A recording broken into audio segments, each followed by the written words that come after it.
Greetings, I'm Dr. Pang Hong Wu from Ng Teng Fong General Hospital, Singapore. This talk is in collaboration and representing Nanori Gangnam Hospital, South Korea in Seoul.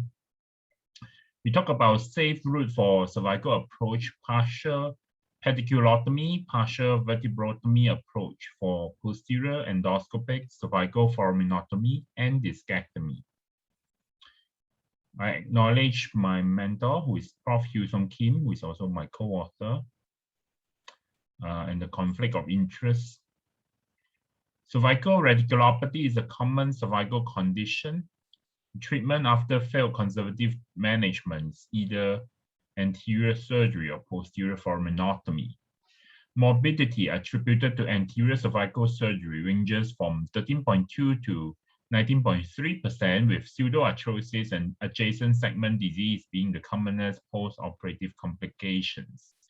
There's limited literature in discussing the effect of partial pediculotomy and partial vertebrotomy for posterior endoscopic cervical foraminotomy, PPPV, PECD, on cervical radiculopathy. What is PPPV, PECD? This figure shows how we perform the endoscopic PPPV PECD.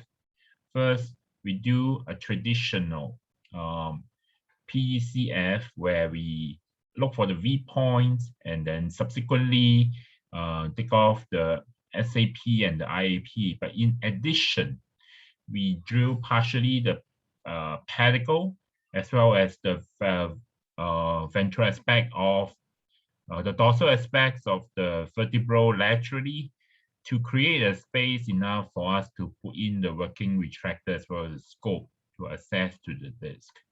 This is a video showing how it's performed. Patient with left C7T1 prolapsed intervertebral disc with radiculopathy that failed conservative management. We exposed the V point, which is a junction at the medial aspect of the lateral mass between the cephalic C7 and the T1 lamina. And after we drill the lamina, we expose the inferior and superior articular facet joints, and we drew thin starting from the cephalic, the IAP, and then on the SAP as well. We also use the endoscopic drilling, drill until it's thin layer overlying the dura. Care must be needed in performing this surgery because any plunging of the endoscopic drill may lead to a significant neurology. So after we expose the SAP and thin it out, this is the main difference in our technique. We drill further down onto the pedicle. As you can see, we are exposing the SAP, and now we see the SAP tip and the pedicle. We drill on the pedicle after thinning out the IAP and the SAP.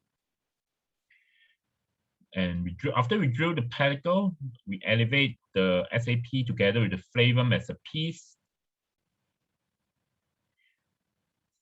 And you can see here, we punch the residual SAP as well as that of the ligamentum flavum adjacent to the dura. We can see that the pedicle now is about one plane below that of the spinal cord.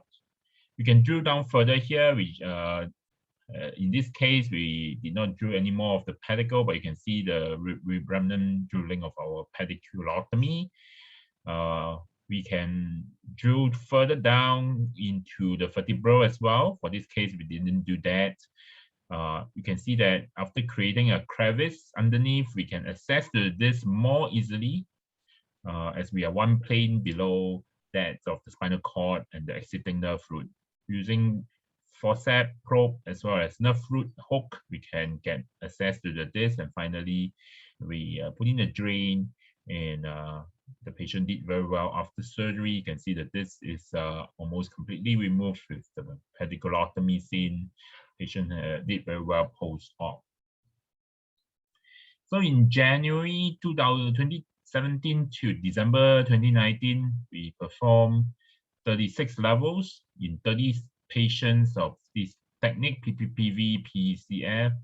we excluded patients who had contraindication of posterior cervical decompression and significant deformity as well as myelopathic patient. We measure VAS, ODI, NDI, MAGNEP criteria, sorry for typo, and the pre-op, post-op, as well as MRI, X-ray, CT, and 3D reconstruction pictures.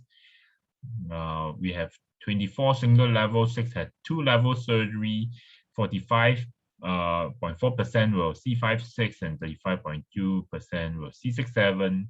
No perioperative complications occur, and you can see that there is statistical significant improvement in terms of VAS and ODI in all time point, especially in the biggest drop is from pre-op to post-op first week.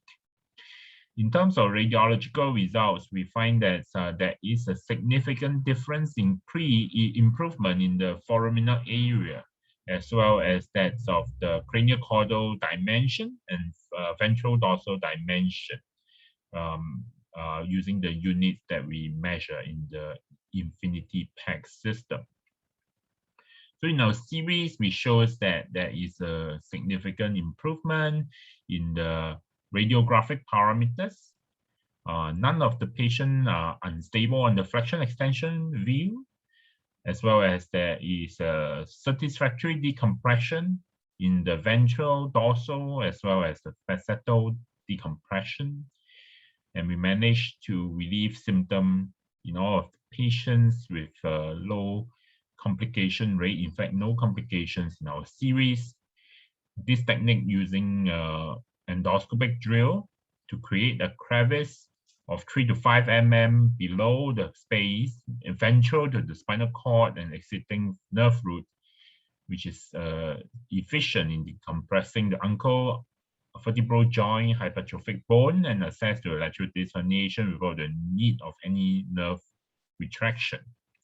In conclusion, uniportal full endoscopic PPPV PCF approach improved the radiological clinical outcomes, providing a safe and alternative technique in posterior cervical decompression with low rate of complications. Thank you. This is articles published in the World Neurosurgery, as you can see the authors here. Thank you very much. We entertain any questions.